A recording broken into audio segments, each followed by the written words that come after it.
Hi, it's Alison from Lilypads.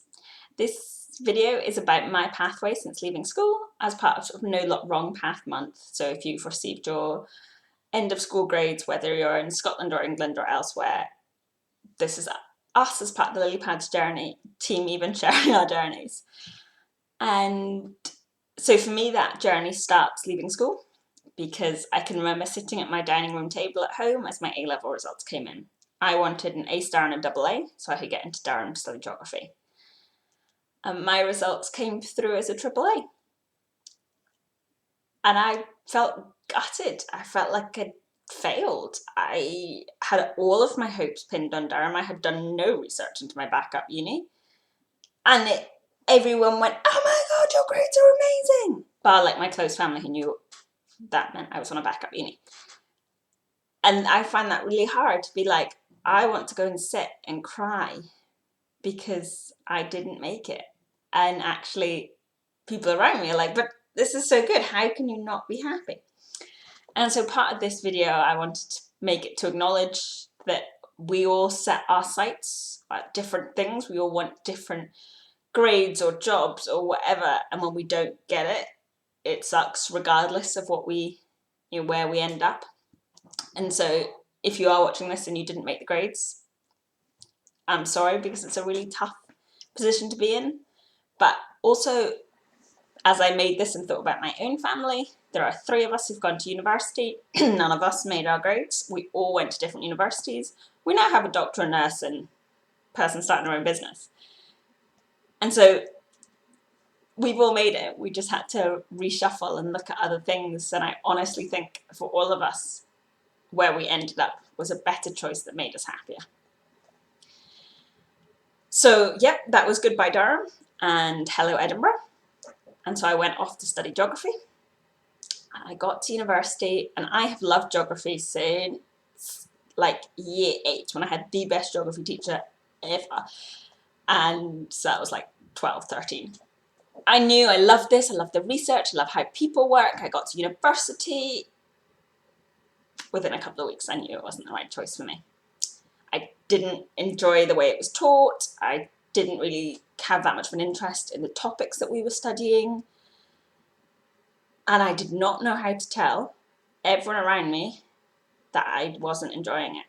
Everyone, most people I knew were on my course. How do you say to them, I don't find this that interesting when you're loving it? Everyone in halls, you're still on that like, I'm getting to know you. I don't really want to be the one that comes home and go, I've made a terrible life decision. And my parents had really questioned whether or not I wanted to do geography, so I really wasn't ready to phone home and tell them that I didn't enjoy it. And 6 months later, kind of realised I didn't have a choice. I was moaning about it constantly. It was probably time to start talking about the fact I wasn't sure I wanted to do 4 years studying it. But thankfully, at Edinburgh, I had taken 1/3 of my time doing geography in my first year and 2/3 doing all other matter of random subjects. And I realised I'd really liked economics. And so with a lot of admin and convincing and talking to different parts of the department, I got transferred over. And so I became a full economics major for my 3rd year and graduated in a degree in economics. That was difficult. There were different parts of economics that drove me mad. But I also realised what I enjoyed. I was able to specialise and spend time in that. I was able to do my dissertation on sexual health, which is what led to the company being here. And I tell you that because that was really tough at the time for me to think, I've made this choice. I've told everyone I want to study geography. Literally all of my school friends know. And now I have to turn around and say, not only am I at the uni I didn't want to be at, but actually now love, I'm also not doing a course I enjoy. And I survived, and it made me better. But it was definitely a weird time. And as I made this, and I thought if I could go back to like 3rd year me or 1st year me, I'd want to give them a hug and be like, this is really, really tough. We are going to make solutions. A couple of years down the line, you're going to see this and be like, oh, thank goodness I swapped. But at this moment in time, this is really tough. And so take 5. I'm not a human that likes taking 5. I want to push through that pain. And so what was my 4th year? bear in mind I'm in economics, everyone is going to be a consultant or a banker or some other career like that. I still don't really know what I want to do. And so, you have to join a grad scheme because there are no other options. I say that now knowing that it was totally the wrong decision for me, and there are thousands of other options, but it feels really hard when everyone else is only looking at grad schemes to be like, oh, actually, I just want to do this. And it feels like it's only just, rather than like, I think this is a much better fit for me, and therefore this is what I'm doing. I don't want to do that. I have no interest in that. It's like, oh, well, we're all playing this who can do best game, so I have to apply for these places. You could probably read that on my application, because I can't even tell you how many rejection letters I got, because I can't remember how many places I applied to, but it was a lot. And that was grueling. And it was grueling with all my peer group, because all of us were getting rejection letters. Nobody wants to walk in and be like, just got rejected. And so all you hear is everyone's successes. Just like on results day, all I heard was everyone who was got into the university they wanted, they were going to get this grades. I didn't hear everyone like me, who was actually an awful lot of people who were like, didn't get the job I wanted, didn't get the university, didn't get the grades, didn't get this, because sadly none of us posted about it. And so it makes it really hard. And part of you knows that, and part of you is still like, but everybody I know has a job. And then I graduated and was like, oh no, like 10% of the people I know have got jobs. That's the reality I'm in. But that made me, well, it didn't. Years later, it made me realise that maybe these weren't the jobs for me. And I realised this as my flatmate is now doing job applications. So is talking about, oh, they've asked me what environmental campaign I'm interested in, what kind of companies I think have done this well, what blah, blah, blah. And I'm like, oh, that's really fascinating. Oh, well, I would like blah, blah, blah, blah, blah, blah. And then remember, I'm not writing this application and shut up. But anyway. And it's like, those are the bits that interested me.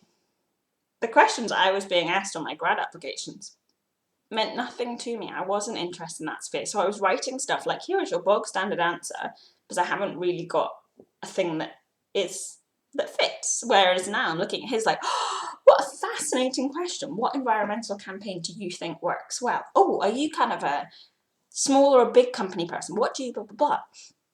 It also takes me a moment to think how hard the system is, in that he's 2 years post-graduation and he's applying for the same jobs that I was at graduation, and people at graduation will be. And if I saw 2 applications, 2 years worth of work experience done, I might not choose in favour either. I'd like to think I would be able to see other things, but that kind of reminded me just how difficult it is. I'm realising this is sounding like quite a negative thing, whereas actually I am sat at home doing a job I love. And so remembering that, but remembering I got here not through a grad scheme, not through my university, not through my grades, through the fact that I was doing a course I really hated at university, I wasn't so sure about, and I emailed a charity that my school had supported and said, please, can I come and help? And can I sit with you for a month, because I love your work and I think you guys are really cool and I just want to learn from you, and I will do anything within parameters. And they were like, yeah, sure, come out, get your flight ticket, come out and see us in Kenya. And that's what reignited all my sparks, was seeing what I loved out there. And I probably learned more being completely out of my comfort zone, trying a whole load of things, being like, oh yeah, I can totally help do this or chat that, or just sit and listen and talk, and remember that sometimes listening is the most powerful set of education you're going to have. And I learned more there than I did in 4 part-time jobs throughout my university time. Probably at university too. I learned more about what I enjoyed, with everyone being like, oh, your like core skills versus your soft skills. I still hate that term, but anyway, your core skills are so important. How good you are at econometrics for us, some statistical analysis stuff. Now, actually, what was more important to me is that I love working with people and doing something that's enjoyable. I like trying new things. That's the sort of stuff I want to do. I'm like, can we just change this to see if it works better? So in an environment where I can change nothing, that's really hard work for me. An environment where I'm in control, that's much more enjoyable. I enjoy that kind of thing. And so actually learning that about me was the most important thing for my sort of pathway. But yeah, I eventually graduated. Well, actually, a couple of weeks before graduation, I did have a job at Teach First. I knew from working with the charity that I loved teaching. I found it fascinating and really enjoyable and worthwhile. And from what I've just told you about my enjoyment of working with people and looking at things that help, it was kind of the perfect job. But at the same time, I'd had a little nugget that came out of Lillipad, it came out of my dissertation research about what the hell were we going to do with these girls that didn't have any other option. And realised that's something I really wanted to spend some time trying to find them a better solution, because I had done hours of research into what kind of solution would work for them, and there just didn't seem to be anything. And I was having a lot of frustration at organisations that were doing things that didn't really seem to be working. And I thought, well, young and optimistic, let's try. If I get to the end of, I had given myself 6 months, and I know that actually there is no other way than giving disposable pads and sending them out to schools and accepting only the schools get them, hats off to the charities then. And if there is another system, then hey, let's see how many partners we can make to help. And I now, as a caveat, think both systems are needed and help, but you know, at 21 my blinkers were slightly more there. And I graduated, I think I had about £4,000 in my bank account from working countless part-time jobs. And so I knew I could last about 6 months before I needed proper wages in. I'm not saying that's a good or solid decision, but gave me, whatever that was, 6 months or something, to go and have a look at what was interesting to me, what I loved, what things I wanted to dive into. It gave me a bit of time to do all of those things. And then as I started, other things came through. I worked part-time at the university. I got a grant to cover my funding. We have just made the sales that mean that I can actually pay myself and continue to do this kind of stuff and continue to do this work. But it's been a weird and wonderful and scary journey. And I didn't want to make a video that told you that I'm here now and it doesn't matter where you are, you're going to get, you know, where you want to be, you're going to get somewhere, because at the time it really, really didn't feel like it.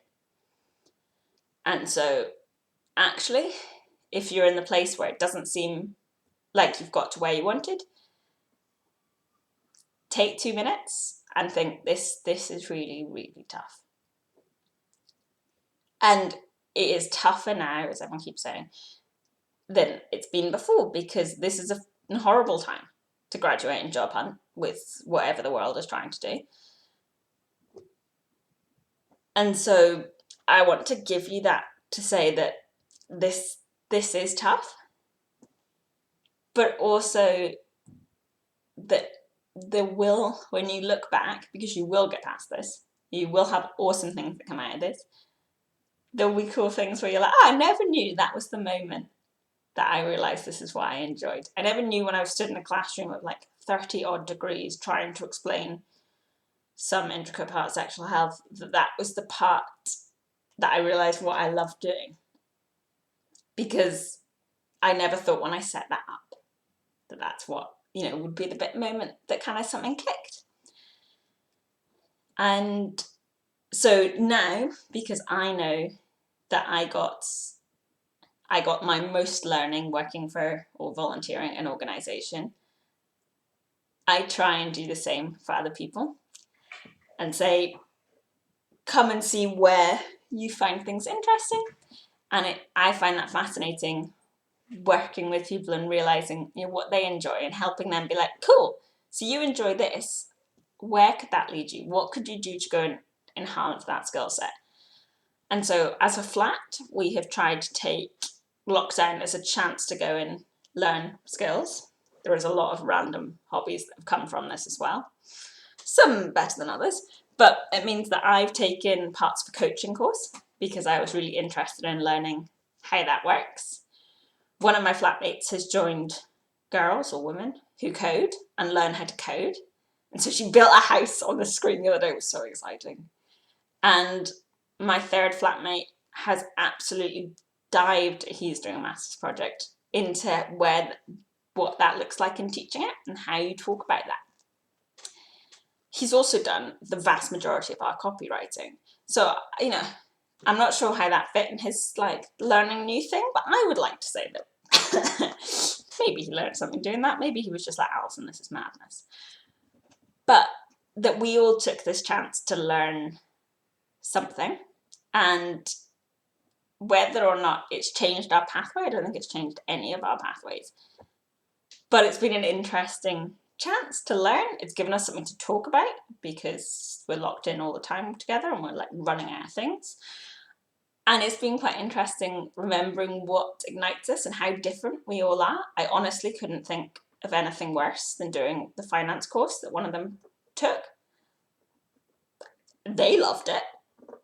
They probably couldn't think of anything worse than doing the SEO course, how you optimize a website, which I love doing. And so realizing we're all a little bit weird, we're all a little bit different, or quite a lot different. But right now is weird timing. Finding what makes you happy in the day rather than finding it, I want to get to this position, because that you've got a hill to get there, and then when you get there, are you gonna be? Is something that I'm still trying to grapple with. So I am in no way telling you I have found that solution, but I have tried to remember that I need to find happiness in everything that I do, rather than be like, oh, when we've got this much cash flow and we're working with this many organizations and I can do this, I will be happy. Because having spent a lot of time doing that, that's maddeningly difficult. Whereas saying Tuesday night is my bake-off day, my bake-off night, and I get to sit and chat with my friends, and actually that chat is the bit that I love, so I'm going to make sure I weave that in other times of my week, because I found something that I enjoy doing. I mean, albeit chatting to friends is not that big a learning, so maybe I should have chosen a better example. But I really love testing new things. I like having new ideas. I'm not the best implementer. I have lots, and then I'm like, so I'm going to try something new every week, and then I'm going to chat about it, because that makes me so happy.